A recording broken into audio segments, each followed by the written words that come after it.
do ndebere nkubu paritse aho ngari muri parikingi yawe imbere hari yavuba ahora byagenza bite se mundi cyo ni gicurangariye iki se iki se si bya bindi ninja zambara hano iki wagikuye ni cyande nyine urabona muri shambure yacu nayo ndimo ndasasa kwa kundi nyine ufata ishuka wegura amaturu ugiye kwicengezamo gutya nyine cyumba cyanyu rekeraho ibyo birahagije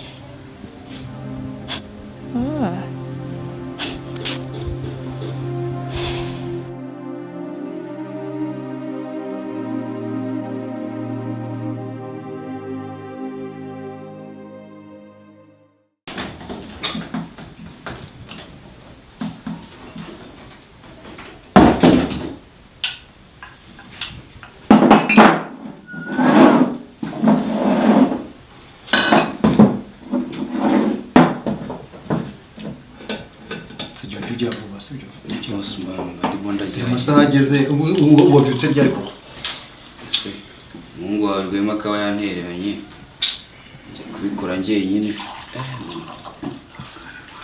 nta kibazo ko nibiki utekereza ashaka njyewe ntekereza uburyo nateka icyayi kikaryoha bose tuzabishita kimwe ngo ni mushaka kwiyongera nyine aho kiracyari muri mushaka Salimu karame garuka ico dusangire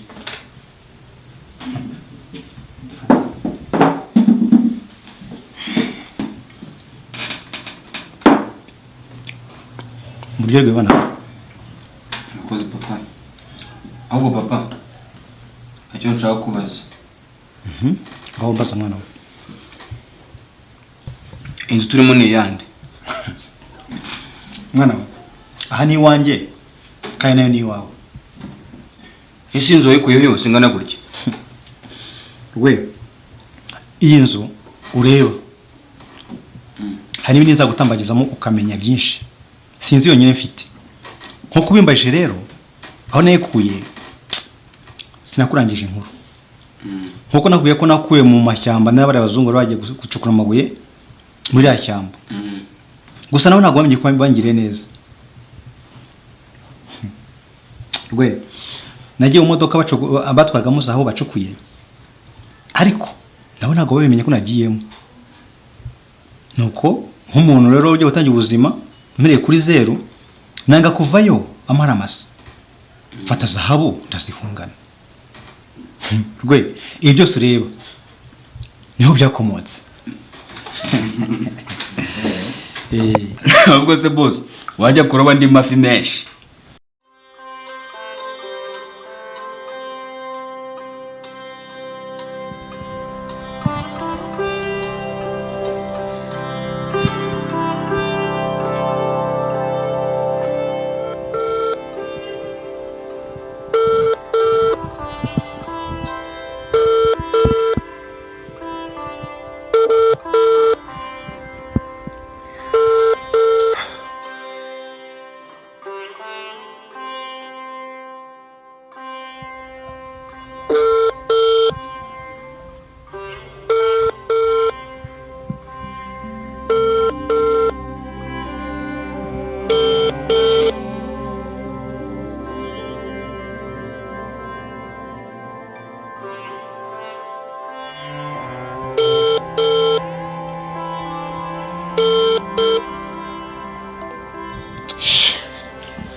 kuko Fista agezeho kwanga kunyitaba koko mane yanjye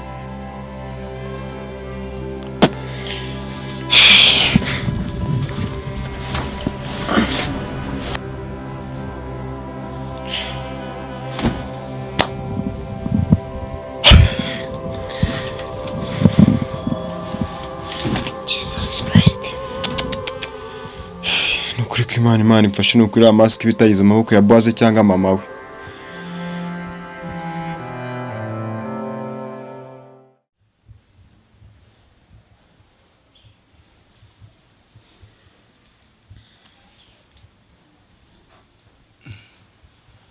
Boaz. Karame dad. Uwo mukobwa ngo ni Chips. Adresse ze twazibona gute? Chips nta nimero ziwe ngira. Ariko ndaza kuza kubaza Fabiola. Ndakeka ashobora kuba zifite. Boaz. Karamero gwe. Babarira ushaka adresse y'uwo mukobwa. Gende gutinda cyane ubundi agiye kandi hagiye ikintu mumenye amakuru mashyashya. Ndabasabye mumenyeshe. Ariko se rugwe, niki kiri gutuma ikibazo cyawe utakigeza kuri polisi ngo gikurikirane? Ko yagikurikirana neza kurenza nuko waza kututabaza ngo tugufashe. Impamvu irasa niyo papa wawe yari afite igihe bagushimuta kuki atamenyeshe polisi. Ze kwimubaza. Ariko se dadi, ubundi koko niye mpamvu mutigeze mubwira polisi ngo ari kurikirana ikibazo cyanjye mukabyigiramo? Musaba ikintu? Icyo kibazo uzakibaze mama wawe. Niwe ubizi byose. Kuko bagushimuta ni ngiye umuntu wa mbere ahamagaye, ntabwo yahamagaye polisi. Mama. Okay.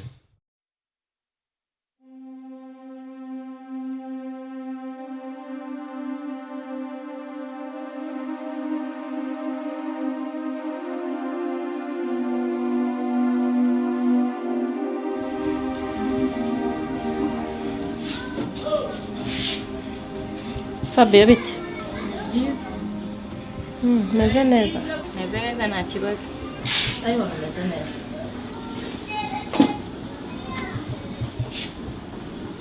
Cyo bukatuvuga.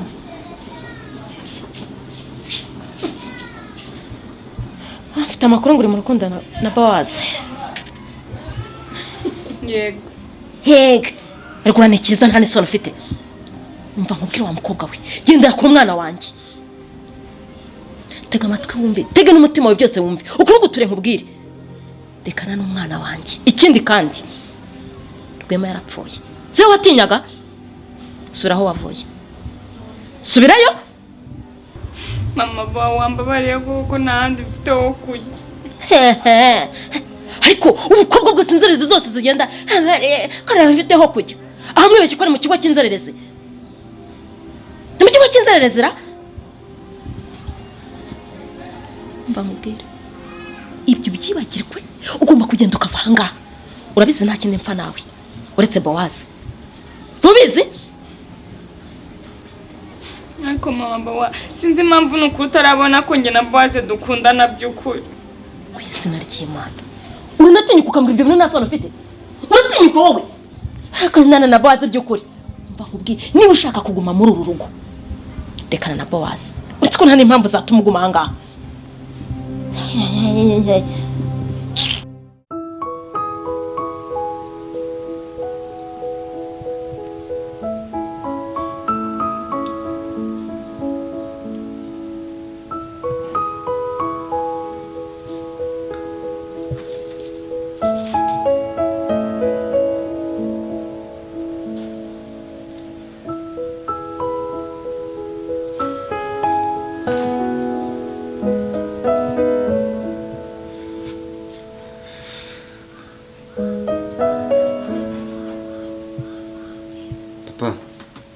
nyine hano ashaka kujya hano twabaga mbere hari ibyanjye biro nyine njya ngo njye kubizana nshaka ngo ngusaba uruhushya no kugenda ariko rwe nzageza ryari nkubwira ntibumve nicyo guze mu rugo aho hano ugiye kujya ujye kwakura icyo wabyihoreye nibyo nyine ntacyo nabuzanga pe ntacyo gusa nyine hari ibyo nyine cyane mu buzima bwanjye nashaka gusiga sinshaka kubisiga inyuma ibintu biri by'ingenzi cyane nk'ino nyibutsa mama wanjye ubutso bwa mama wanjye sinshaka kubisiga pe nshaka kujya kubizana rwe genda ariko ntutinde kandi umenye ko ari ibintu byinshi dushaka kuganira jye nawe ese njye twabiganira nibyo tutari twaganira hose bema rwose ndashaka kumenya uburyo sari ngo yakukwibuka ubugeze ntacyo turatibuka nabyo tubiganiraho nyine byose bigusobanurira nta ribi boss none se wamuherekeza ko numvisha avuga ngo agiye kureba ibintu bye wasanga nyamara mu bintu bye harimo nk'amaboro twanyuza mu gakinjiro tukabigurisha muri okaziyo wamuherekeza bana wanga n'umugenda kuri mutinde bakoze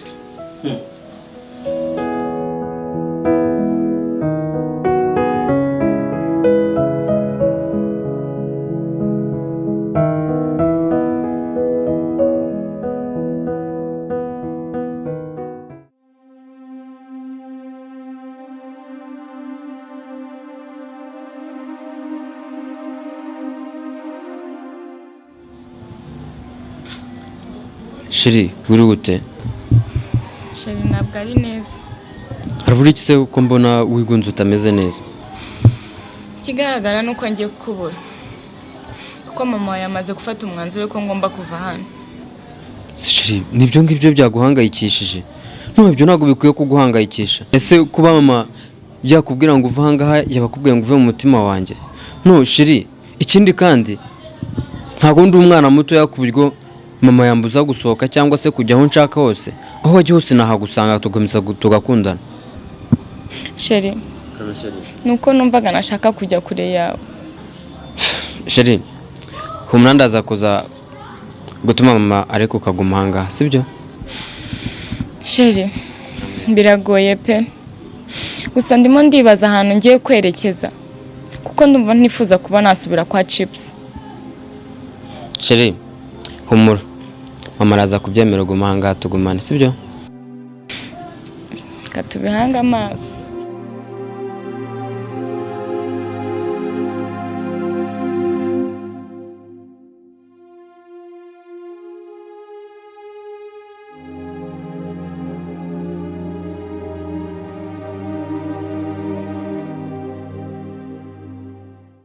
Jikweri giye guhura na Keti, usigara ahangaha, usigara ucunga abo bantu. Ndabanguka mitemo amagara ruwe atuzanira amafaranga yacu. Yego Fisto, ibyo ujye mubikore vuba, ariko no kuri mwana cyane bigaragara.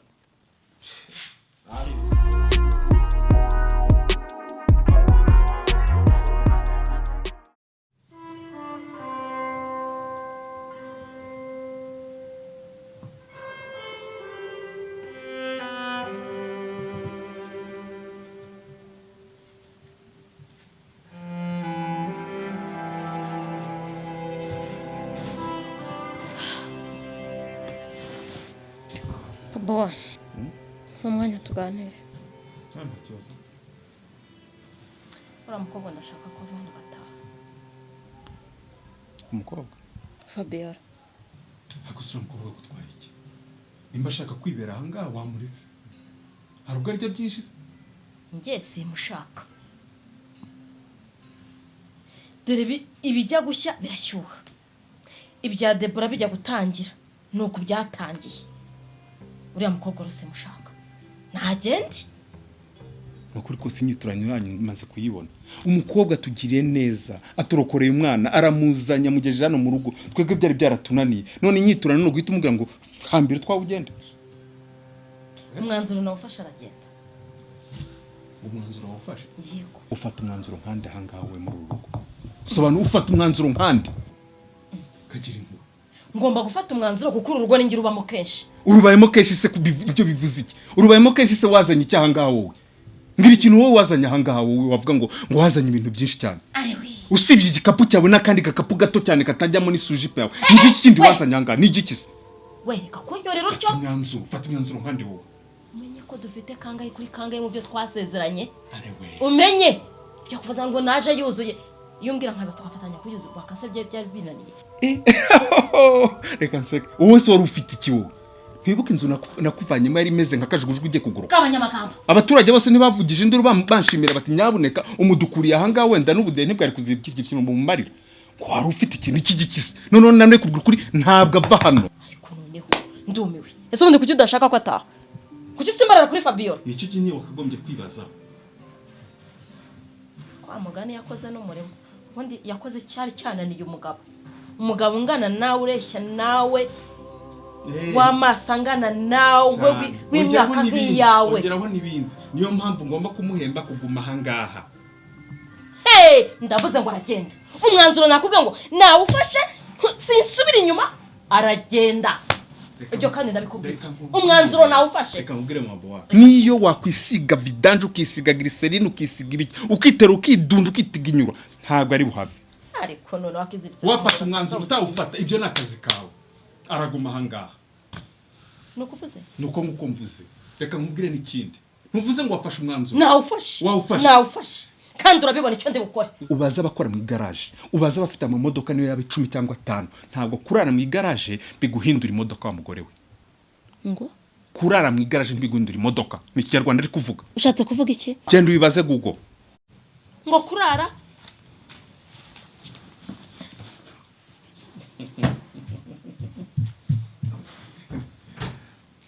ni imigeri irushishisha.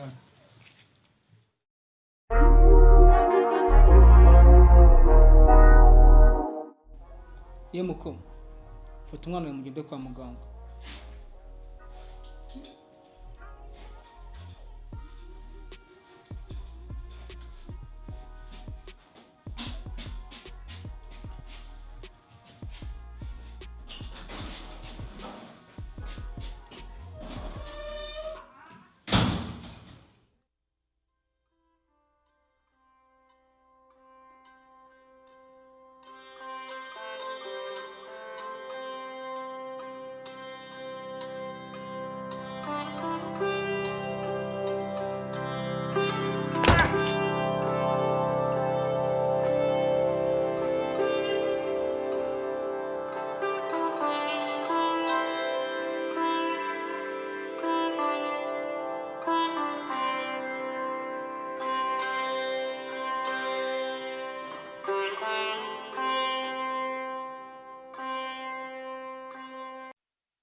Jose, Karame. uzamerekeza se? Ugiye kugenda se? Se ntabwo uzi ko nta gihe kinini nsigaje ahangaha? Ego, none ugiye kwitahira.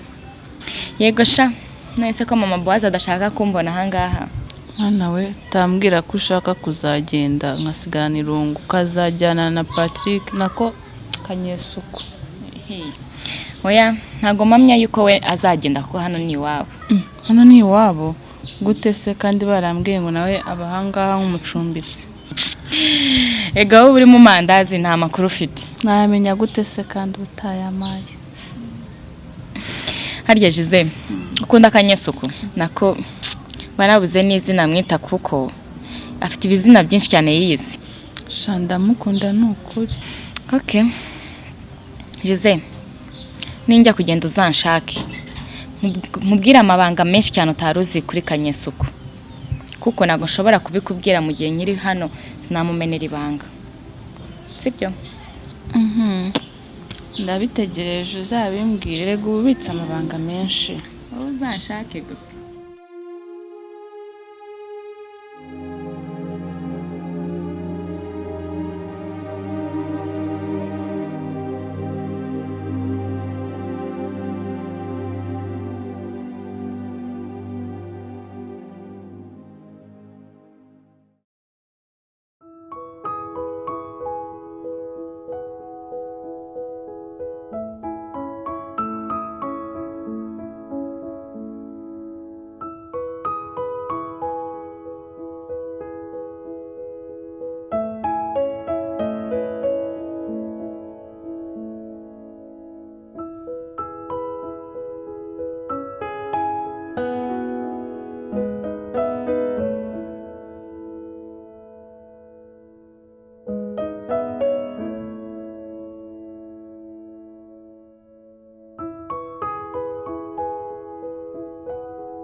Wajya uterura ibyo ushoboye.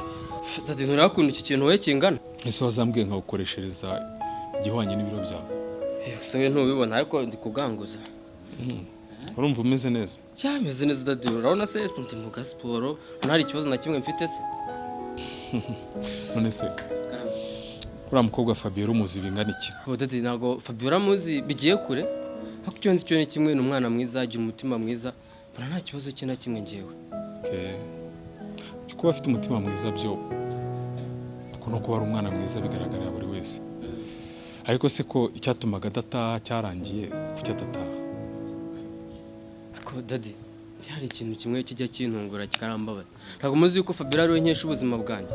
Cyomba ntamufite ntabwo hangaha nari kuba ndahangaha mu rugo. Nari kuba nkiri kwa Rwema cyangwa narapfuye. Bitewe n'ubuzima nari kunyuramo. Ibyo birumvikana turabyemera kandi tunabera n'agaciro. Ariko noneho nanjye sinshaka ikintu cyazana impagarara hagati yanjye n'umugore wanjye. Ese ibyo nibyo biri kubatera impagarara? Ako dadi nkumaze ikintu kimwe. Nako nkubwira ikintu kimwe. Siko Fabien amukunda. Eh?